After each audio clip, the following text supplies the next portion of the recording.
All right, so let's talk about one of the biggest questions out there when it comes to Bitcoin. What is it actually worth?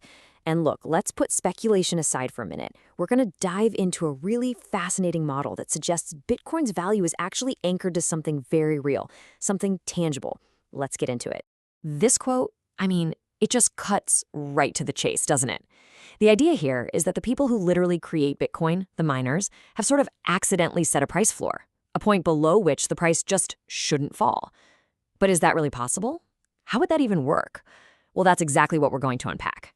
You know, behind all the noise, all the crazy price charts, there is this one fundamental fear. It's a fear that haunts pretty much every investor, whether you're a seasoned pro or just getting started. And it's a simple but pretty profound question about Bitcoin's ultimate destiny. Yeah, this is the big one, isn't it? The ultimate bear case. The idea that one day this digital thing that we're all talking about could be worth, well, absolutely nothing. And you know what? It's a totally valid concern for anything that you can't physically hold. So to even begin to answer this, we have to completely rethink how we look at value itself. People love to argue about Bitcoin's intrinsic value. You hear it all the time. But what if that's just the wrong way to think about it? What if we need a totally different lens? Let's explore a new perspective, looking at Bitcoin not as just some lines of code, but as a digital commodity. Okay, so this slide is perfect because it lays out the two big camps, right? On one side, you've got the common view. Bitcoin has no real value. It's not backed by anything you can touch. It's just belief. But then you have this commodity model, which says, hold on, its value is anchored by something very real, the massive real-world costs to produce it. And this is the crucial pivot point. This is where everything changes. If we stop asking that vague question about what backs Bitcoin and instead ask a very concrete question, what does it cost to make one? It just opens up a whole new way of understanding its value. It's a simple little switch, but wow, the implications are huge. So, this powerful reframing leads us right to the heart of what we're talking about today. It's a theory, and it's called the commodity floor value model, and it offers a really logical argument against that whole $0 question. So what's the bottom line here? The model basically argues that there's a direct link, a tether, between the price of Bitcoin and the price of electricity. It suggests that the raw, non-negotiable cost of energy that you need to mine a Bitcoin, well, that creates a natural economic floor. That's the key question, right? I get it. It sounds weird to compare something you can't even touch to something like gold, which you can literally hold in your hand. But the comparison is actually a lot stronger than you might think. And this table just illustrates that parallel perfectly. Look at it. The inputs, the process, the outputs. Both need specialized, expensive hardware.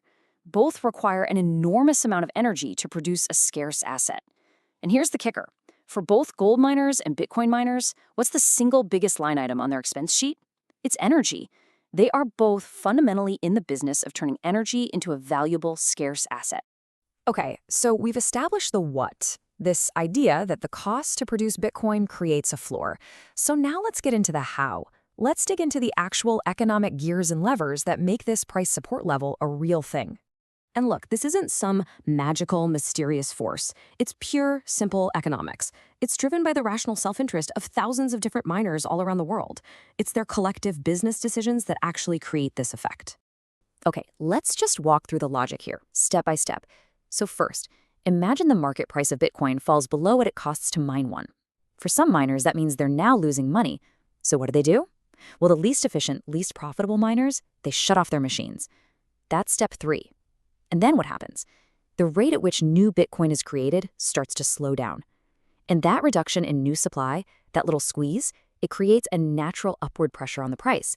It's like a built-in, self-correcting mechanism. That's your floor. So let's pull all of this together. What are the big picture implications of thinking about Bitcoin this way? Let's break down the most important points to take away from this model. So the really big takeaways here. First, this model gives you a powerful answer to that whole "it's backed by nothing" claim.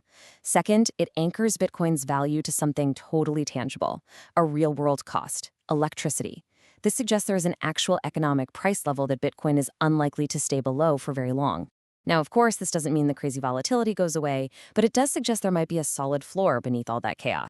Look, if you remember just one thing from all of this, let it be this. In a market that can often feel totally disconnected from reality, The cost of electricity, the cost of production, provides a real, tangible economic anchor that can help us reason about its fundamental value. Well, that leads us to one last really big question to think about.